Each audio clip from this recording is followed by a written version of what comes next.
Welcome back to another episode of Simple Chat. I'm your host, the CEO and founder of Simple Lending Financial, Janine Cascio, and today we have a Houstonian native, Jeremy Jenson. Jeremy, do you mind introducing yourself? Good morning, Jeremy Jenson, founder and CEO of Encore Search Partners. We're a 30-person executive search firm here in Houston.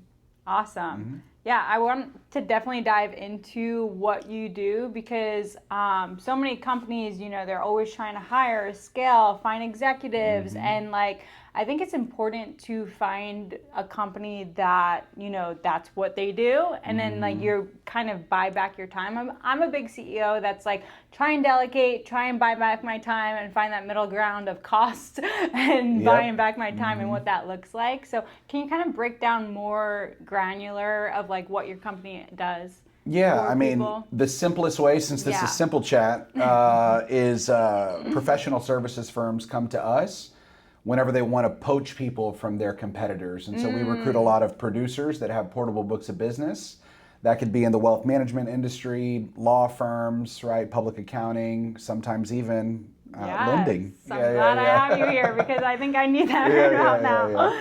Awesome. So I know your social media is blowing up. You have a bunch of outreach right now. Do you have any tips for other entrepreneurs that might want to go viral on social, like me? Oh, well, that's funny. So we talked about this right before we went on air. So I've had a video guy for the last 3 years in my company.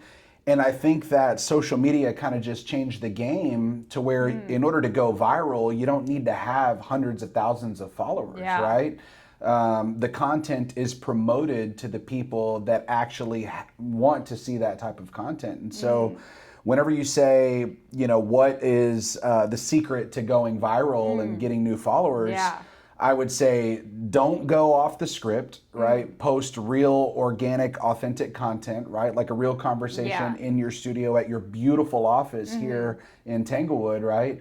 And so don't go off the script, real and authentic, unedited, right? And so I think that in this age of automation and AI and offshoring and it's difficult to see what's real, I think entrepreneurs should lift the hood and kind of show everybody behind the scenes. I think that's what people want to see. Being true and still authentic in the world that you don't even know what's authentic anymore. You're absolutely right. Yeah, and I love that you post you have a little kid, right? I saw that the other day, and so it's not always just business, right? It's family, it's personal, it's ambition, success, failure, fear, right? The full gamut. And sometimes I know social media wants to paint this picture that you have it all together, and sometimes I like to show people that I don't got shit together. The other day I was up at 4 a.m. and I didn't even want to work out. I just wanted to lay in the hot tub, and I posted that. I'm it just looks different. I'm just trying to breathe today. There we go. So I think letting people in on all the ups and downs and being okay with that. Absolutely. Well, it's funny. So I'll share a quick story. Yeah. So I found this voiceover of a reel that was in my feed where a guy was talking about how hot his wife was and how he was so lucky or whatever. And I originally cut the reel with my wife walking around in her pajamas, right? And I showed it to her, and she's super sexy, professional athlete from Europe. And she was like, honey, first of all, I look fantastic. Thank you. She's but people can't share this, right? Because it sexualizes me too much. A husband can't send that to his wife because then he just looks like a creepy, guy. And so that was a seed planter for me to where it was you have to make sure that you actually create shareable content, right? And so I think that in this age of social media, I think a lot of women want to sexualize themselves, right, in order to get quick likes.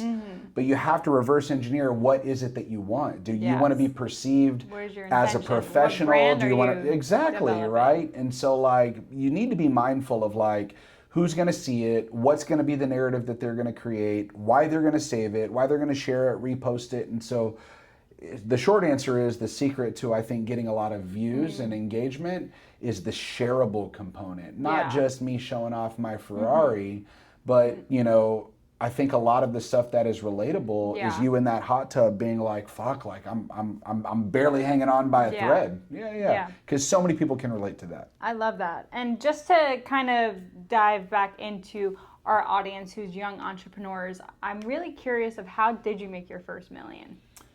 Oh, my first million. So my ex-wife was a petroleum engineer, or she still is, and she had a 6-figure salary whenever we got married when I was 25 years old. And so she provided the financial stability, and we never really lived outside of our means. We kind of just lived off of her salary. And that way, for me, as a young entrepreneur starting my first company at 25, I could take a lot of risks, right? And so I could hire people very early on, give them the stability, right? And, we talk about, lending, right? And the importance of leverage in order to create enterprise value.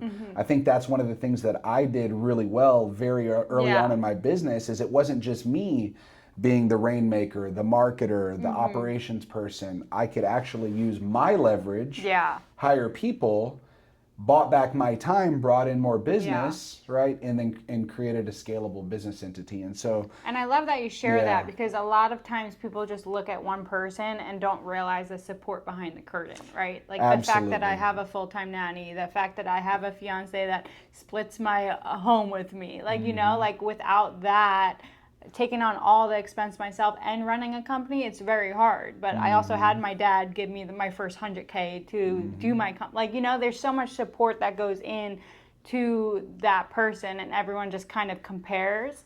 So it's always sometimes that support village and finding those people that support you, though. A lot of people, I think, hang on to family that sometimes aren't supportive, or other people, or in that relationship and that boyfriend's not supportive of you doing. Like, I've dated guys that didn't want me to shine. They wanted me to be dependable on them financially, mentally, stability. And it's just like the right partner is like, go do your thing and I got you. Like, for me. And it's different for everyone.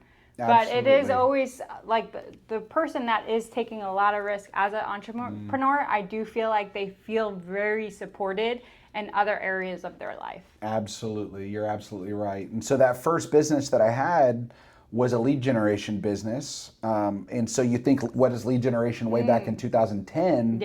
We were doing email marketing, right? Email marketing is kind of dead now, right? So it was... Well, I'm curious of what lead gen from then and now is in your mind, especially that you're in that area. Because it's such a big part of every business. Great question. So that was always my claim to fame. That was one thing that I did really well, is how do I generate top of funnel leads for my business?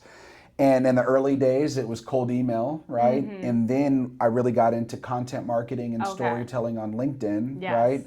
And so then... And I like that you say storytelling, because the story really sells. Absolutely. It showcases credibility, right? And builds trust and rapport with your audience, right? And so that's why people organically want to follow you, because of your organic content. Well, one of the challenges is today, so many people are just prompting AI and saying, create a story that talks about simple lending, right?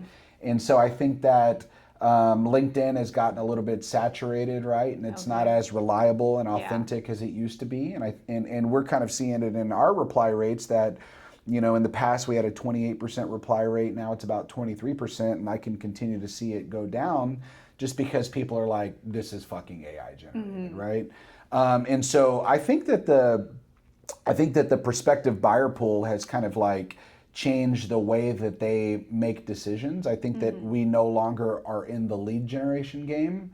I think that we're in the demand generation game, because we have access to so much information as buyers.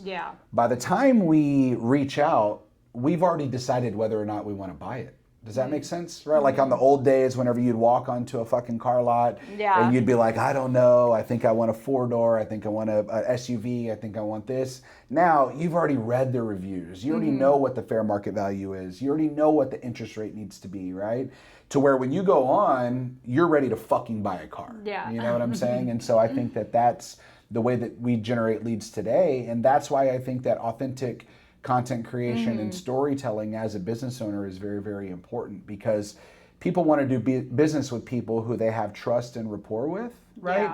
And if you don't have some type of a social platform in order to build that, that's a lot of fucking hands to shake in person. That's just not scalable. I agree. I agree. Yeah, we had a builder in here yesterday. She was a woman builder, and she was like, I watched your podcast. I relate. Like, she already had so many things she related to me without me having a conversation with her, just through the podcast. And she like aligned with a lot of my mindset beliefs and things like that. So I thought that was really cool to see, because she was like hands-on, like, I'm giving you all my projects. I'm like, excellent. I haven't even said one word, like, you know? So it's just about sharing your voice, and like, you will attract the people to you that do business with you. Instead of like hunting for the business, it's like having that shift of being able to attract the business. You're absolutely right. And I think that everybody wants to try to be, you know, agnostic, right? Everything to everyone. They don't want to piss people off. But it's like, if you're a big proponent of the LGBT community, like, fucking talk about that, right? Like, that might only be 1% of the builders in the nation, but you have 100% of that 1%. Yeah. I love that. Okay, so I'm just curious, because you've talked about kind of before off camera having that identity shift, because you ran like a Bachelor Man podcast, and then you were like, wow, like, I want a wife, I want to settle down, like, you know, and you had to kind of shift from that. So how did you go about that? Yeah, so maybe I don't want to go through too many details since I'm a newlywed, right? She pulled out the Men in Black pen and made me erase that part of my memory. But, you know, I have a life coach that I've worked with since 2021. And I meet with him every Thursday morning at 10 a.m. And we do a good job of auditing my emotions, right? You know, the times where I'm happy, where I'm sad, where I'm scared, right? And then we've kind of like developed a system to reverse engineer. How do we fix that, right? And, you know, I think that us as human beings, we need to leverage our resources, right? And so when I was young, my main resource that I had was time, right? And now I'm in a position, because I've got a successful firm, where I have capital, right? And so we built out a podcast studio. And, you know, over the years, we've done a consistent job of just creating an ecosystem to where it's like, who do I want to meet more of? And then let me start a podcast, and then I get those people in my office, right? So they see 13,000 square feet, Class A office space, right? They see 30 people with dual monitors and standing desks, and they're like, wow, this is a fucking legitimate operation. And so whether I've had entrepreneurs or professional athletes or just single guys in my podcast studio, it's a good way to build trust, rapport, and showcase my credibility. And so that's kind of like snowballed into business over time. I love that. If you were to tell Jeremy when he was just starting out as that 25-year-old entrepreneur, what would be one piece of advice you'd leave him with? Ooh, just one piece of advice? I don't know. I did a LinkedIn post yesterday about it. I'll say, if you want to go fast, go alone. But if you want to go far, go together. I think it took me way too long to bring in a team. And it was because, you know, I liked making $250,000 a year. I liked making $500,000 a year. And sometimes you make more money alone. Exactly. When you start scaling, 100%. you're going to have to pay yourself last for a long time 100%. Until, you know, the company's at that point. So it is a hard trade-off for people. Yeah, and so it took me 6 years, right, to hit that first. I made $1 million in 1 year. It was 2016 when I started in 2010. But then now it's like $1 million in revenue for the company. Yeah. Okay. But as an individual contributor, I was probably making $700,000 of that, right? Yes.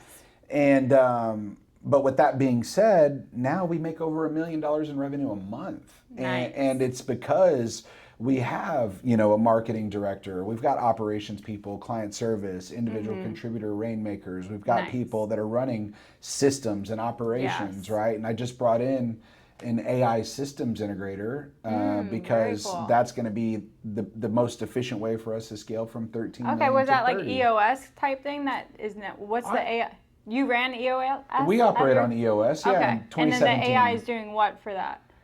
So basically, he's a programmer that's an expert in Claude and Claude Cowork, and so he's just here to generate more lead generation systems in order to fill the top of the funnel. Okay. Yeah, Are you taking notes over there? Okay, awesome. So the last thing I'm going to ask you is, what does success mean to you? You know, I talk about this a lot, and it evolves, right? So Tyler said that like you kind of like change every 7 years, right? Different and I versions think of that for yourself. me, it's probably closer to 5 years, and I've experienced so much change just since my divorce in 2019. But you know, at one point in time, you know, I was chasing money, then I was chasing fame, then I was chasing power, right? Yeah.